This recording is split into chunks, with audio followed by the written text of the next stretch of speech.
Are we live? Usually we gives me the thumbs up. We're good? Okay. All right. Good evening, everybody. Welcome to the February 11th Perinton Town Board meeting. I'm Jen Townsend, your town supervisor.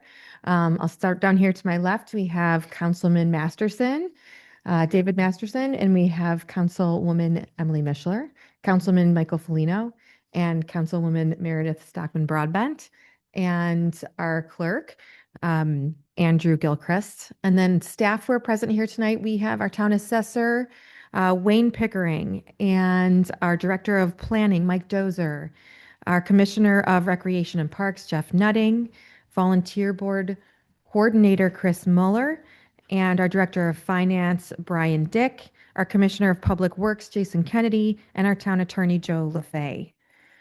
Chris, do we have any other staff members joining us online? Yes, we have staff members. We have Lori Stidd, Chris Dudley, John Overacker, and Nina Seifer. And from volunteer boards, we have Jim Brasley. Okay, great. Thank you. I want to start by reading notice because we are recording this meeting on Zoom. So I think by law I have to read this or okay. So town board meetings are recorded and may be transcribed utilizing artificial intelligence technology. So you will be able to watch this meeting on our YouTube channel. And I don't know if there's a link to that from our website as I'm saying this out loud, but if there isn't, we'll make sure that there is one. I'll double check with Heather, but I believe that there I think is one. Yeah, okay, good. All right, so we're going to start off with the Pledge of Allegiance led by Miss Sarah Masterson. Allegiance to the flag of the United States of America and to the republic for which it stands, one nation, under God, indivisible, with liberty and justice for all. All right, thank you, Sarah. All right, so our meeting minutes from January 28th, you should have received the minutes from our January 28th town board meeting. If there's no changes, I will accept a motion to approve the minutes as submitted. Moved. Second. Meredith, second. Any discussion? All right, all in favor? All right, if there are no objections, that motion carries. Next up, we have the audit. You should have received the audit from the Director of Finance. Has the Finance Committee had a chance to review the audit? I did. Everything was in order. Thank you, as always, to our teams in the clerk's office and in our Department of Finance. All right, I'll take a motion to approve the audit report as it shows. So moved. Second. Any discussion? All in favor? Aye. Aye. That item carries. You should have received the monthly reports from the Director of Finance, Director of Building and Codes, Tax Receiver, and the Town Clerk for January 2026 and reviewed them. If there's no changes, I will accept a motion to approve the reports as they are. Dave, Meredith, second.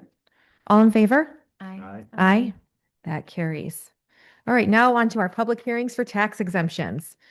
Okay, so I will now call to order the public hearing for the 2026 tax exemptions. What we're going to do is we're going to have a hearing for each exemption individually. If adopted, each enacted or revised exemption will become a local law. Because we may be adopting a local law tonight, we're required under New York State law to complete a seeker review. Seeker applies to any action taken by a local government, including passing a local law. Unless it falls into a very narrow list of exemptions, tax exemptions do not fall into those automatic exemptions, so we must classify the action and make a seeker determination. In this case, all three tax exemptions are considered unlisted actions, which means they are not automatically exempt and not type 1.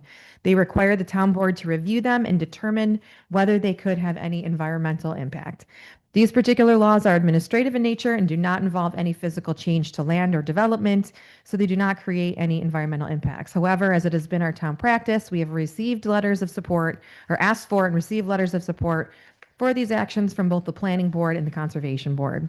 So at this time, I request a motion from the board recognizing that the proposed adoption of local laws 1, 2, and 3 of 2026, which are respectfully the surviving spouse of a police officer killed in the line of duty exemption, the senior citizens exemption, and volunteer firefighters and volunteer ambulance workers exemption, have all received comments of support from the Planning Board and Conservation Board, and that these proposed local laws will not have any significant adverse environmental impacts, and that the proposed exemptions are consistent with the goals and objectives of the 2021 Town of Perinton Comprehensive Plan.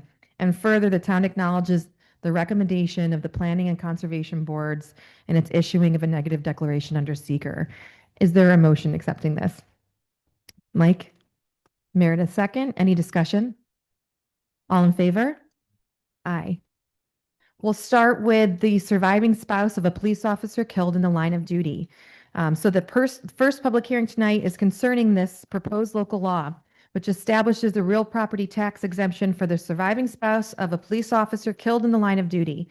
New York State Senate Bill S683A amended the real property tax law to add Section 471, which authorizes local governments to provide a property tax exemption of up to 50% of the assessed value of the primary residence of a surviving spouse. This exemption recognizes a significant sacrifice made by officers and aims to provide financial stability for their families. And this is something that touches us here in Fairport at home and is important to all of us. Mr. Pickering, do you have anything you want to add before we open it up to public comment? I have nothing to add at this time. Thank you. Okay, so I'll open it up to public comment. If you'd like to speak about this exemption, please raise your hand. I'll call you up. Anybody? Yes, Sheriff Baxter.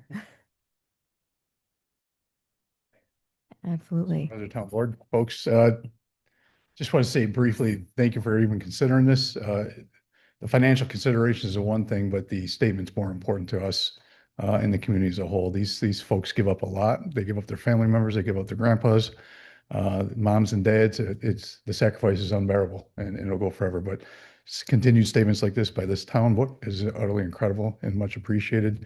And I thank you on behalf of Lynn and everybody else. Thank you. Awesome. Thank you, Sheriff Baxter. All right, I will entertain a motion that the town board adopt local law number 1 pursuant.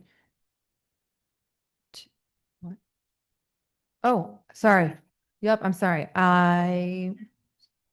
3 separate. Oh, does anyone online have any comments? I'm sorry. Thank you. No one online has raised their hand, Ms. Supervisor. Okay, can I get a motion to close the public hearing? Mike? Emily? Okay. Vote? Do we have to vote on that? All in favor? Discussion for the board. Oh, any discussion? I just think it's a great statement of the sacrifices that have been made for our community. So absolutely. I'll make one statement to cover all 3 of these. Again, these folks every day is dealing with us at our worst day. And it's just a small token for all they do. From the volunteer ambulance, volunteer firefighters that make this all up, and our, of course, police department, that everyone will call when they are in the time of need. So thank you all for that sacrifice. Yeah, I just want to echo what my fellow board members have said and what Sheriff Baxter said. There's really not a lot of words. Just want to say thank you so much for your family's dedication and service and sacrifice for everyone. All you first responders, thank you. Yep. I think it's the very least we can all do. We enjoy safety in our community at the risk of everyone who puts themselves out there. And if this is a very small token of what we can do, we should at the very least be doing it. So I think we're all happy to be able to discuss this tonight. All right. So all in favor of closing the public hearing? Aye. Okay. That carries. All right. I will now entertain a motion that the town board adopt local law number 1 pursuant to New York State Senate Bill S683A and Real Property Tax Law, Section 471, establishing a real property tax exemption for the primary residence of a surviving spouse of a police officer killed in the line of duty. This local law authorizes the town of Perinton to provide an exemption of 50% of the assessed value of the eligible property as permitted under state law. Be it further resolved that this exemption shall apply beginning with the 2026 assessment roll. Can I get a motion? Yeah, All right, those 2. Okay. Emily and whoever else, Dave? Okay, great. All in favor? Aye. Aye. That motion carries. Thank you, Lynn. Yeah, Thank you for being here. yeah, it means a lot having you here. Thank you. And also acknowledge members of our Fairport Police Department as well, in addition to the county sheriffs. Now, Oh, All I right. didn't, oh, I didn't see your, sorry, the lectern. So much for coming. That's Lectern was wonderful. obscuring my view. Apologize. I don't know. It's a lectern. For the lecture, yeah. Yes. But one question about this in terms of the verbiage where it says up to 50%, do we have to stipulate that is? The motion has a full 50%. Okay. We went all the way. Yes. Okay, Hmm. Good question. Thank you. thank you. Yep, you got it. Okay, I just want to make sure just in the Yep. notice of the public hearing. Thank you. Okay, we can move on to senior citizen exemption. So the next public hearing is for the senior citizen property tax. Thank you guys very much. Is for the senior citizen property tax exemption through Senate Bill S 5175A. Under this law, municipalities now have the option to increase the exemption for income eligible seniors from the longstanding 50% cap up to a maximum of 65% of the home's assessed value. This is the first increase in decades and is intended to help seniors on fixed incomes remain in their homes. The town board may choose whether to adopt this expanded exemption level. Mr. Pickering, do you have anything to add? If not, I'll open it up for public comment. I have nothing to add. Thank you. Would anyone like to speak to the senior exemptions? Oh, I didn't vote to open up. I don't have to, right? Okay. We've just been doing tax collection, and I want to say that our senior citizens, Oh, yeah. this is much needed. We do have some senior citizens in the community that are really struggling. And it's nice to see some proactiveness in trying to assist them, especially with all the rising costs of living. And most of them being on fixed incomes, this is a much needed improvement. And I would echo that as well. I've heard from many seniors, this is something that they have would very much appreciate. Yeah, there's a woman who's kind of been emailing for a few years now asking for this, and I'm really glad that it's going to happen. Yep. Nice to be able to go up from the 50 to the 65%, I think, especially with the cost of living increasing. Right. We all are getting our heat bills soon, if you haven't gotten your emails or text messages about that. Dave, any comments? Anything? Is there any consideration for a dollar cap, or is it gonna be, would there like a percentage up to a real dollar cap? I don't know. That's a There is no, main question. there is no maximum. No. Okay.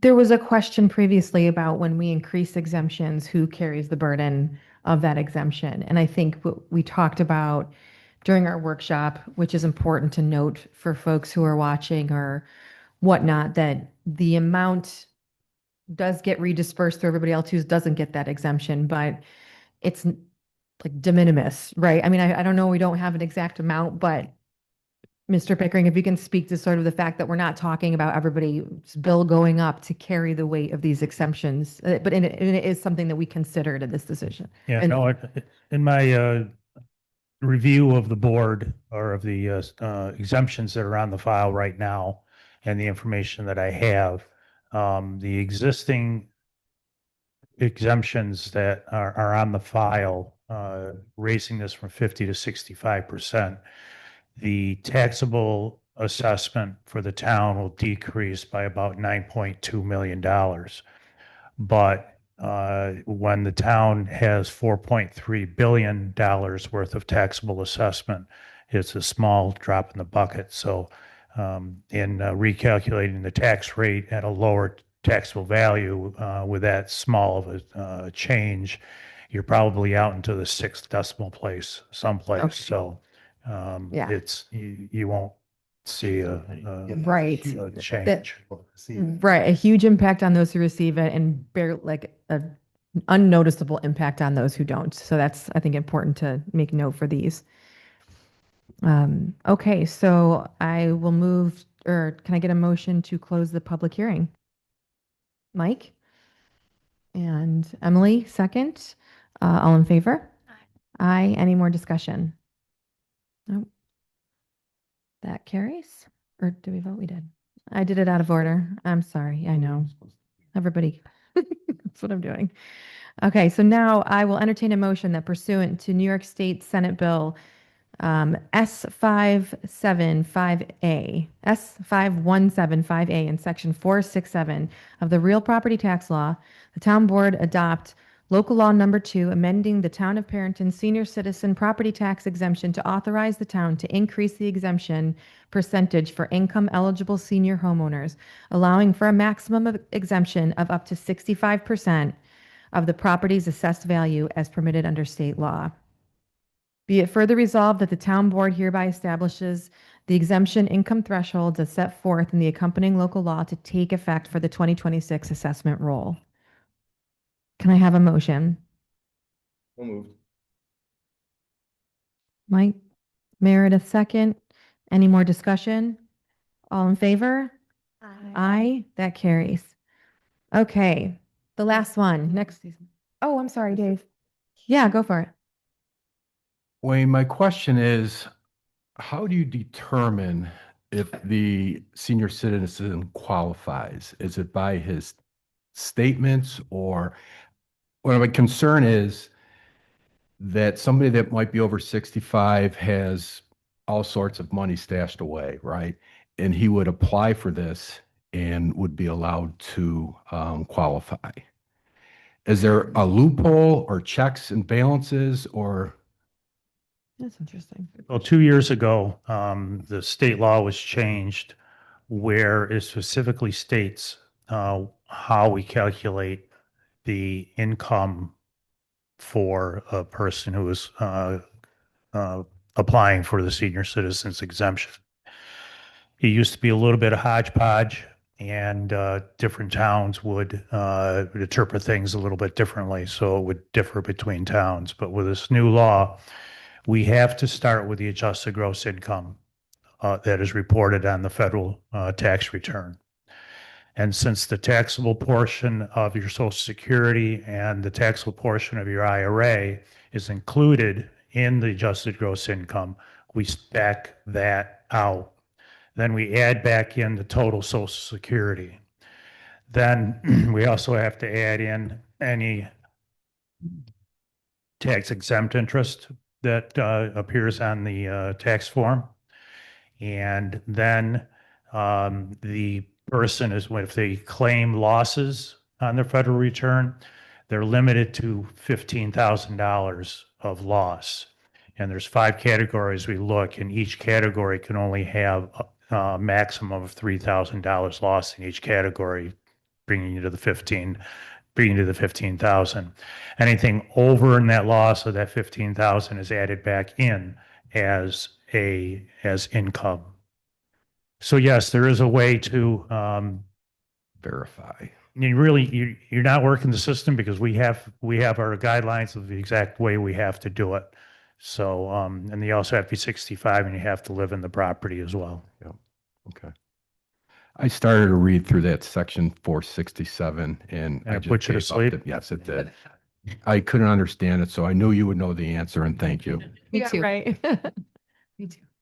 But Councilman Masterson, and thank you, Assessor and Picker, because that is a good point. This is only applicable to the primary residence. Even if one of these individuals owns, say, 2 or 3 tax parcels, they would not be getting that exemption for all 3. It'd only be the primary residence. That is correct. Okay. Just for clarification for the public. Okay, are we ready to move on to the final hearing?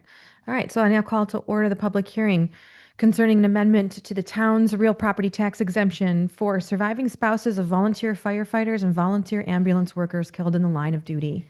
New York State has updated real property tax law section 466A to expand eligibility for surviving spouses. Under prior law, only spouses of volunteers with at least 5 years of service could continue receiving the exemption. The newly enacted state legislation now allows surviving spouses to remain eligible when the volunteer has between 2 and 5 years of service. This ensures that families of fallen volunteers with shorter service time are still covered. In addition, this local law removes the requirement that the spouse remain unmarried to qualify. Lastly, this legislation authorizes local governments to increase the property tax exemption from 10% to 50% of the assessed value of the primary residence of a surviving spouse. Mr. Pickering, did you want to add anything to that description before I open it up for comment? I have nothing to say. Thank you. Okay. A delineation of what? I'll, I'll read it in my motion. Yep. Does anyone in the public want to speak on this? We do. All right. I called it to order.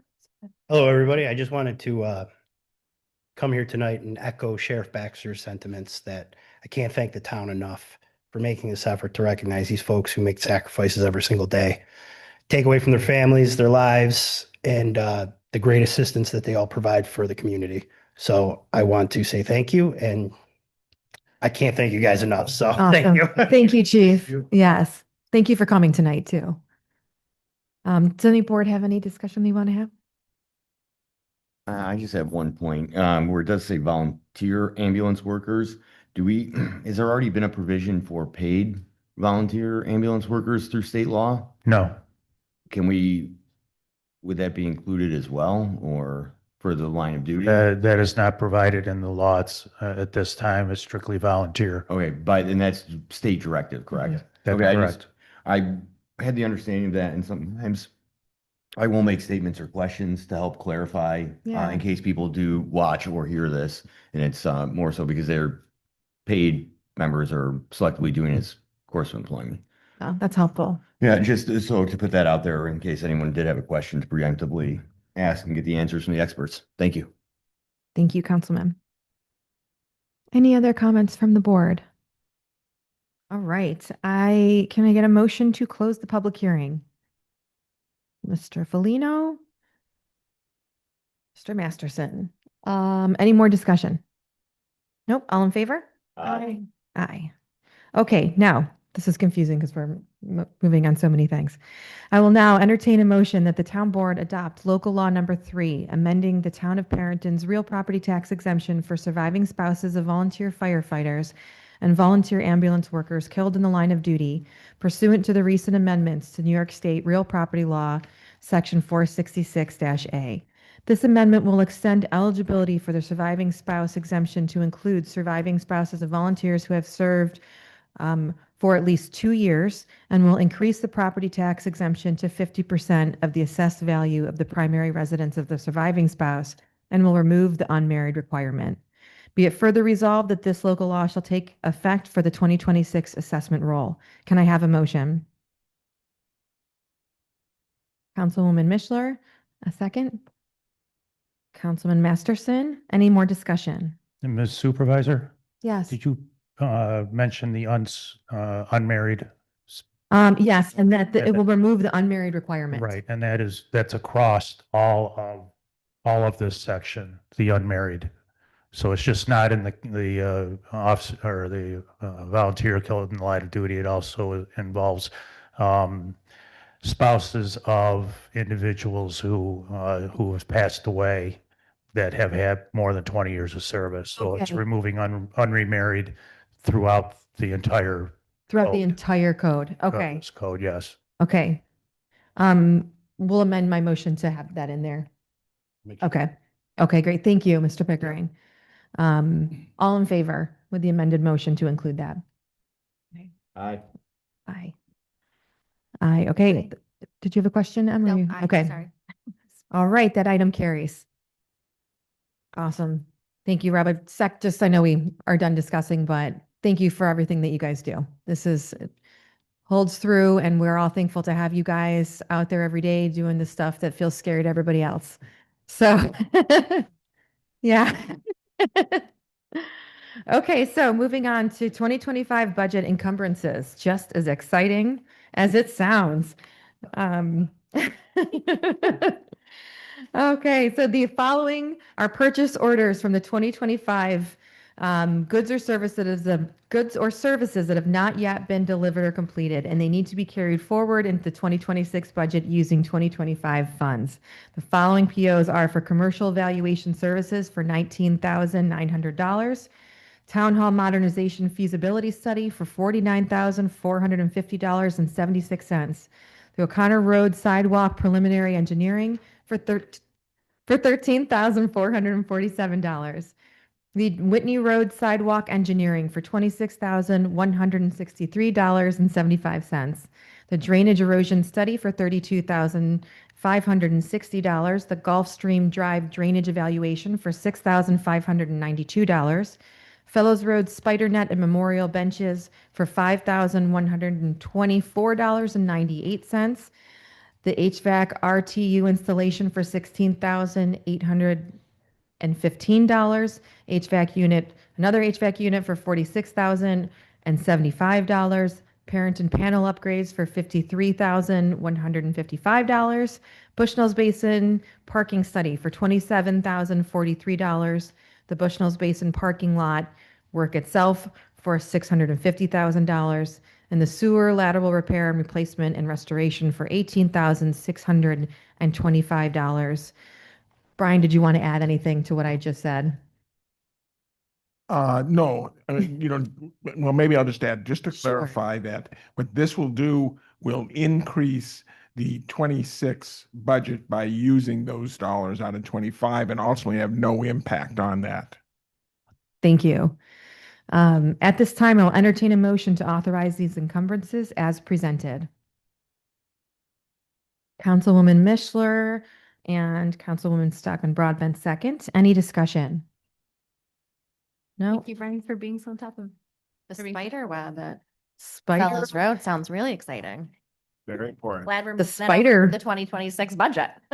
I mean, does it catch spiders? So the spider net is actually installed. The memorial benches were encumbered. So you can Oh. set the spider net if you wish. But what is it? Does it catch It's spiders? like a climbing A climbing apparatus. thing. Oh, They have no. one Well, then too. I don't like it as much. Well, spider net sounds better than like climbing rope. So Okay. Okay, cool. So all in favor? Aye. Aye, that motion carries. Okay, item number 8 are surplus IT equipment. These items are computer hardware and related devices that are no longer usable or supported within our information technology department. The equipment being declared surplus are listed in the memo provided and posted. Some of them include the HP Elite desk units, Panasonic laptops, HP OfficeJet and LaserJet printers, Canon fax phone units, Commvault server equipment, photo ID systems, HP ProBook laptops, HP VH24 monitor, and passport camera and printer system. Once authorized, the IT department will arrange for appropriate recycling or disposal of these items. At this time, I'll entertain a motion to declare the listed IT equipment as surplus and to authorize its disposal in accordance with town policy. I have one quick question. Sure. Is there a reason why you don't sell this? When it goes to surplus, how does that work? Does anybody do they? Or how does that? I know there's a need for used computers and equipment like that. I'm just curious. I mean, I don't know if it's, I know they do take a look and consider if they feel there's any really value in this. And it's their determination that there isn't worth it. Most of this is years old. I'm looking, our newest stuff is about 7 years old. Yeah. All right. Can I get a motion? I saw Emily first. All right. A second? Mr. Masterson, and any more discussion? No, all in favor? Aye, that carries. Okay, Parks Equipment Purchase Approval. Let's see. The 2026 Parks Department budget includes appropriations for vehicles and equipment, and tonight we are being asked to authorize the planned purchase for the year. The equipment and vehicles requested for purchase are, do you want me to read them or do you want to read them? I can read them. it's up, I got it. you're on a roll. All right, I'm rolling with this. Okay, we have, all right, so the PR6 3/4 ton, is that how you say that? 3/4 ton pickup truck for $48,000. The PR23 60-inch zero-turn mower for $13,000. The PR27 60-inch zero-turn mower for $13,000.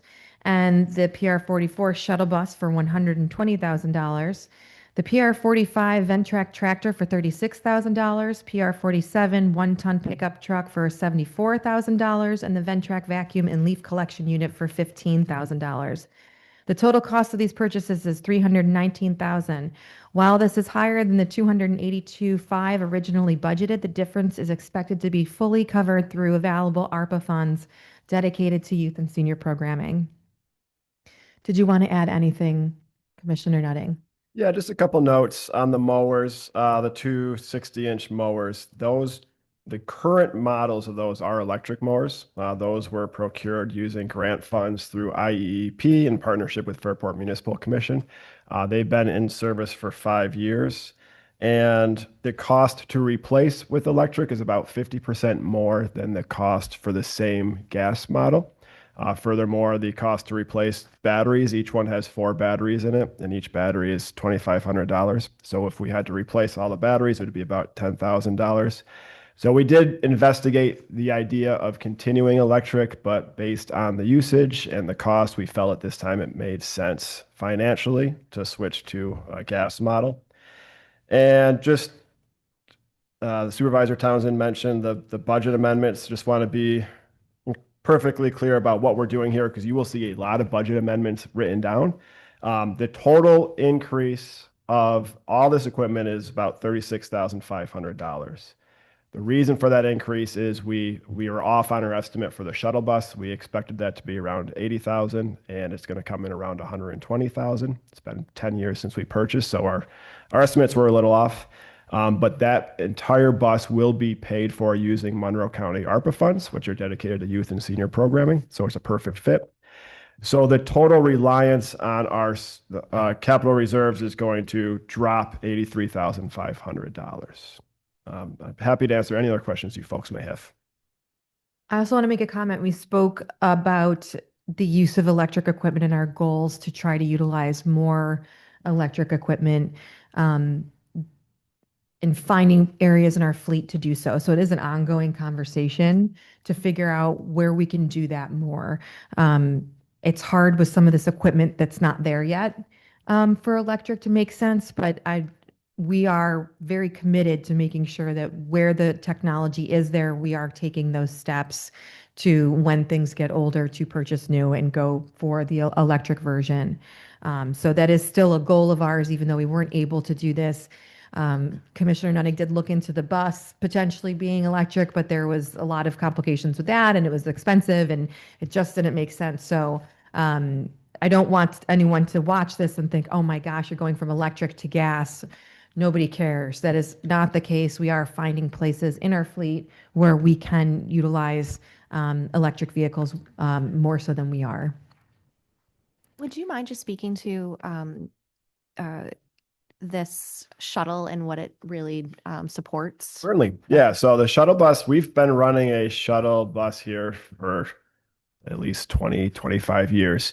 Originally, the primary purpose was to transport seniors to and from the community center for fitness classes and lunch. It has evolved significantly. We have an incredible bus driver, Bill Meyer, who will drive seniors all around the place. So we run a retired men's club, retired women's club, retired couples club. They go on various field trips in the Rochester area and as far as Syracuse, Buffalo as well. So it's utilized 4 or 5 days a week. And it's been a really excellent service that we provide to our community members. Do you still pick up people? and bring Yes. them to Yep. work? We still run the shuttle to and from this building 3 times a week.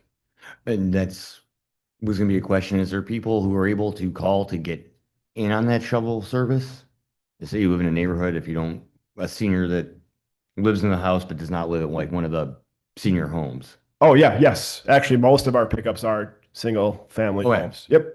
Just so if the senior does, or if we reach out to people, they can just contact the Parks and Rec department Yep, to yep. set up. Call the transportation? senior center. Yep. Okay. Is- Yeah, so they can use. Because we have a few senior citizens call that can't leave their homes to pay their taxes. Oh, So this might be a way that we could. is this something they could utilize? Refer them to use this, because we had 2 calls just today of senior Wow. citizens that were late with their payments because they couldn't leave their home and had no one to come pick it up. Yeah, we can certainly discuss that. There's another service. It used to be Sophie and Perinton Fairport Senior Connections. Yeah. They do something similar where they drive people to and from medical appointments. So right now we are solely based on recreational programs that take place here, but I certainly could see some synergy there. We can talk about that further. Yeah. Perfect. Thank you. It's really great that we do this too. The need for transporting seniors is so big. I mean, even the Fairport connections, like that is something where ways to bolster that would be even better because there are no doctors, there are very few doctors in our area. You have to travel outside of Perinton to go to so many doctor's appointments for seniors, and it's really difficult for people. Thank you for explaining that. Okay. Anything else? At this time, I'll entertain a motion to authorize the purchase of the listed vehicles and equipment and authorize the associated budget amendments and declare the replaced vehicles as surplus for municipal auction. Can I get a motion? So moved. Councilman Felino, second. Councilwoman. Any more discussion? I'll just say, looking at those trucks again for the DPW and Parks and Recs mechanics, they're 2011 for your municipal vehicle and truck. And just kudos to how great they take care of it. You're getting 15 years in our climate with the work they put them through. That again, it's just taking very good care of the things we have, and it's noted and appreciated. Thank you. Awesome. All in favor? Aye. Aye. That carries. Okay, item number 10. This next item is authorization for the use of tree service capital project funds. The town is responsible for maintaining trees within the rights of ways, easement, parks, trails, and open space when they pose a public safety hazard. We have ongoing and anticipated tree service needs for 2026. The request before us includes two actions: establish the 2026 tree service budget at $50,000 and increase the 2026 appropriated fund balance for this project by $50,000. These actions will ensure that the town has adequate funding available to address tree hazards and necessary maintenance throughout the year. Brian, do you have anything to add? No, thank you. Okay. At this time, I'll entertain a motion to approve the 2026 tree service budget and increase the appropriated fund balance accordingly. Councilwoman Stockman Broadbent, Councilwoman Mishler, any discussion? Yeah, just briefly, it seems like over the past few years, we've been through the spongy moth, and then we've got the spotted lanternfly. It's just, I'm glad that we're being so proactive with our tree funds. And really appreciate the work that you're doing so that we can continue to try and help neighbors with that. Okay. All right, good. Anything else? Yep. I have one question. Whose responsibility does it fall on for trees that have actually fallen into the canal? I'm driving around now, I'm seeing quite a few trees that are on the embankment or in the canal. How does that work? Through you, Ms. Supervisor, that would be the Canal Corporation. They contact us, like when we take care of some state roads, do we take care of those trees or do we wait for them to come? They don't typically contract through us. We don't have a standing contract, and it's not like a service we would generally provide, but certainly, particularly in the case of an emergency or an public safety issue, certainly bring we in could those? assist. Yeah. Wow. That was a good point. And then through Aronicoy Creek, is that just in our park areas that we're responsible for, or is that state DEC? Who determines which trees in the waterway and banks? So through you, Ms. Supervisor, throughout town, we have various areas where there's natural tributaries and classified streams. Aronicoy Creek, not Allen's Creek, excuse me, Thomas Creek. That's our neighbors. And so on these different water bodies, we have areas where the town has dedicated drainage easements. So we were actually just out speaking with a homeowner. A lot of times those easements obviously cross private property. The private properties back to and oftentimes include the tributaries and waterways. So where we have easements, the easements allow us access. And essentially, the interpretation is the easements don't obligate us to clear cut those easements. In fact, that property is owned by the private or adjacent property owners, and those are their trees and vegetations. But it allows us access to check in on the stream if any of that vegetation falls into the stream or over the stream and bridges it and creates like a natural kind of a bridging and a dam condition. We do in fact go and remove remove that vegetation. So we'll cut the trees, pull the trunks out. We usually cast that to the side, and pull, general impediments to the stream flow out of it so as to avoid any kind of worsening of any potential flood conditions. There are several areas where we don't have drainage easements that are just natural waterways that are, owned adjacent properties owned by the respective landowners, and the town doesn't really have an obligation to clear those waterways. Oftentimes, again, we do it out of necessity and potential impact to residents. I'm thinking of Arundequoit Creek in the Brook Hollow neighborhood. We've had some trees come down, and that makes, occasional flooding worse, or can make it worse. So again, our actions are usually driven out of trying to help safeguard adjacent properties from, unnecessary flooding. That was just my question, because I think this year we'll probably have some ice damming conditions once they get the thaw, with how significantly frozen over Arundequoit Creek is when we do get that, hopefully in a month. I just was unsure. Right. Thank you. Do you mind just speaking to the work that's actually included in tree work? Is it trying to save a sick tree, or is it just taking down the trees that need to come down because they're dying or they're dead? And does it also include maybe the replacement of a tree that's been taken down? Through you, Ms. Supervisor, basically we assess, excuse me. Perfect timing. Is that a tree coming down? Sorry, collect my thoughts here.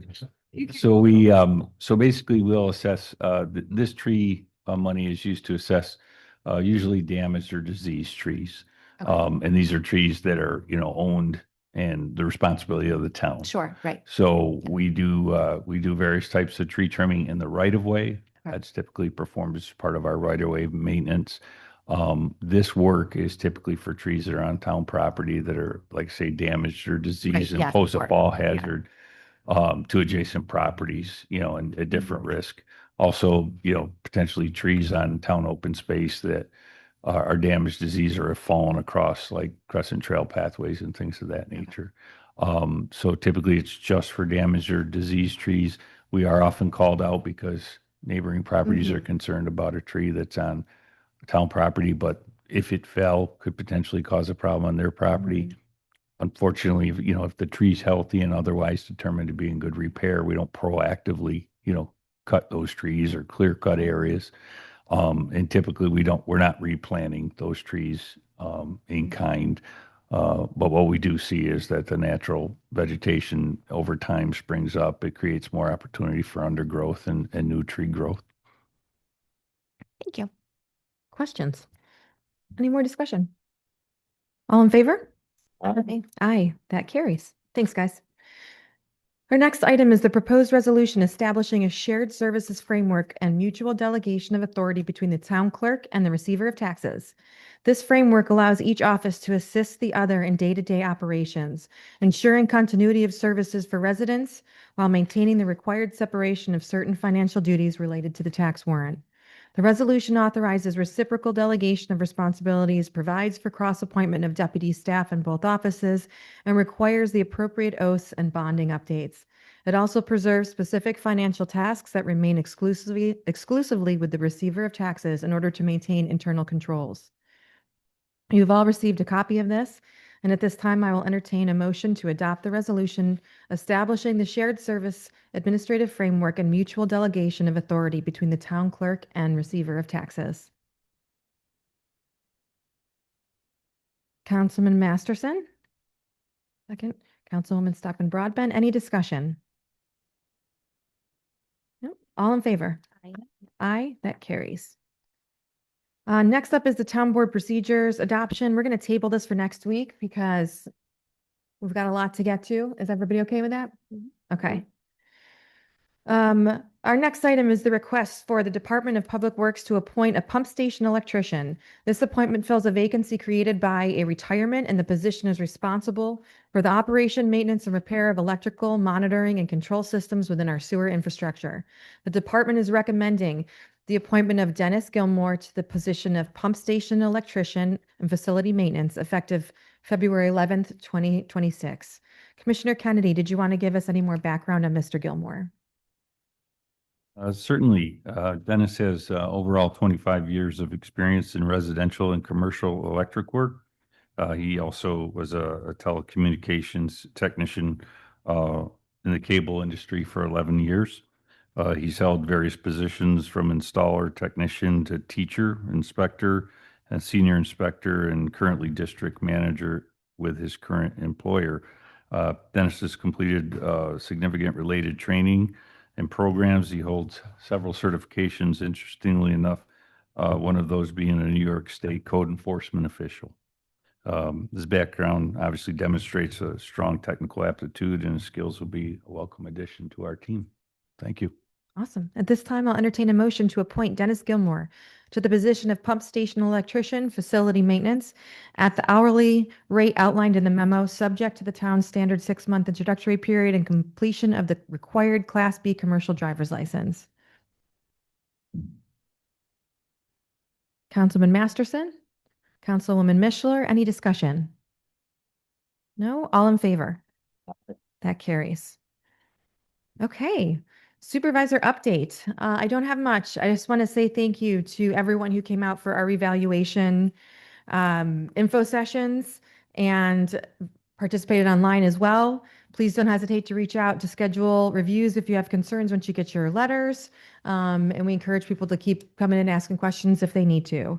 I also wanted to give a shout out to Debbie Brown, our receiver of taxes, and the entire clerk's office, who have been working so hard.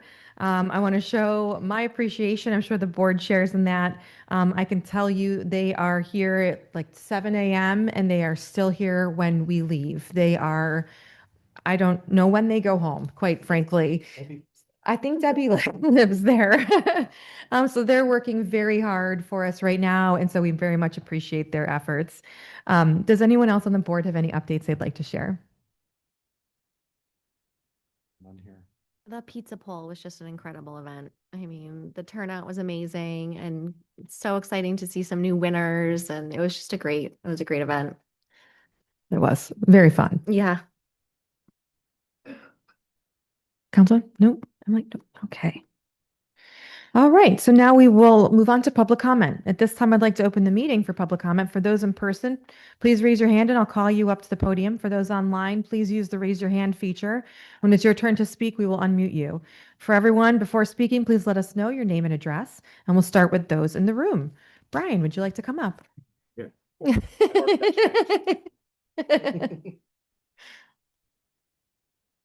For the record, Brian Watkins, 9 Briarwood.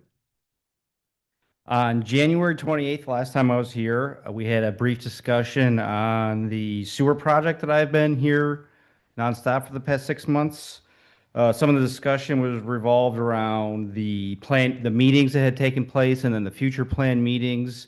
So I have 2 questions for that. One is, can you please inform me of the results of those meetings? And are we close to this project definition and solidifying a cost budget and where we're going to get the money from? We are closer. Mike or Councilman Felino, would you like to speak to this? You look ready. I am just to, as I am part of this process, I am making my 2 capital improvement plan meetings before the 5th of March with Commissioner Kennedy. So I've got all the full details, but they are actually on I got my email to set those 2 meetings. I will let you know Okay. Yeah. the results of them. What we're doing is we're walking through the capital improvement plan, which, as we've said, is big, but we're taking board members and walking through individually so that we can get together at our workshop and figure out things. But me telling you you're on the plan isn't going to do anything for you right now. But we are moving closer to having more information for you. Thank you.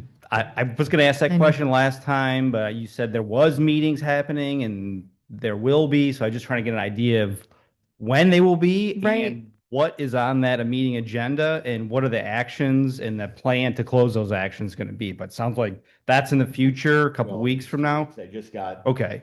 We have to do it in a form that is not, we can't have more than 2 board members present for those meetings, to where we discuss them. Uh-huh. So this is something I've asked for 2 years and I'm finally getting. Why are you finally getting it? Because I'm here? No. No. Okay. It's Doesn't time. matter. It's just time. Okay. Yes. It was a rhetorical question. I don't think I have any other comments unless you have any other feedback for me. That's all I really wanted to know. And I think you gave me the answer I would think I was looking for here. And the next meeting will be The 28th, I think. 28th. I don't, 25th. 5th. 5th. Thank you. I don't know when your meetings are scheduled for, if we will have concrete answers by the 26th, but some of the meetings will have occurred. Are you guys scheduled? Dave and I are both scheduled. I need Okay. to also let Jason know my schedule. Okay. So I'll Dave- be here anyway, just so you can see my Good, pretty yeah. face. But- I can see yours. And I think when all of us are having our capital improvement project meetings, we'll be asking about your project and looking for it and discussing that. So Okay. That's good. Thank you. Appreciate that. I know it's a lot of money, but this town spends a lot of money, as I heard earlier. It's billions of dollars. So I appreciate your time. Thank you. Thank you, Brian.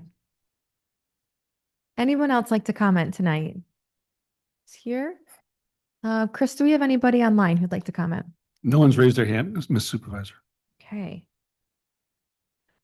We do not have any matters of urgency, but we will be going into executive session. I don't adjourn the meeting, right? No, but you can say it's coming back to adjourn, so people don't want to stay there. Okay, so I will now entertain a motion to go into executive session for a discussion to review volunteer board applications and discuss oh, I'm sorry. Oh, I'm so sorry. yeah. The records access office. Oh, I'm so sorry. Never mind. We do. So- Yeah. Okay, no, we have one matter of urgency. Can I ask you to explain that? Yes. Thank you. Yeah, pass that down. Sorry, you guys. New York State requires that the town designate a records access officer. By default, it has always been the town clerk. I have it. Establishing a resolution that specifically states that automatically it will become the town clerk in the future when they're elected, moving forward, unless the board moves otherwise to appoint someone other than the town clerk. It will just be an assumed duty of the town clerk so that we don't have to reappoint anytime someone is Right. replacing the town clerk. I mean, it makes sense. It's kind of a formality And that's of how it's been happening. We just want to make sure that it's official. actual resolution, so if we're audited, they can see that we have a plan that states it. Okay, can I have a motion to approve this designation of records access officer? So moved. Councilman Felino, Second. Councilwoman Mishler, any discussion? All in favor? Aye, that passes. Thank you. I'm sorry. No, thank you. Okay, so I will now entertain a motion to go into executive session for discussion about volunteer board applications and department efficiency. Can I get a motion? So moved. Councilman Felino, Councilwoman Broadbent Stockman, and then we will be going into the other room to do that, right? Or? Okay, The public have, yes. okay, so we will adjourn. Yeah. Okay, Yeah. there's- yes, We turn off. yeah, Further business of the board. yes. I think it may behoove us to go into the conference room for our executive session. Meredith.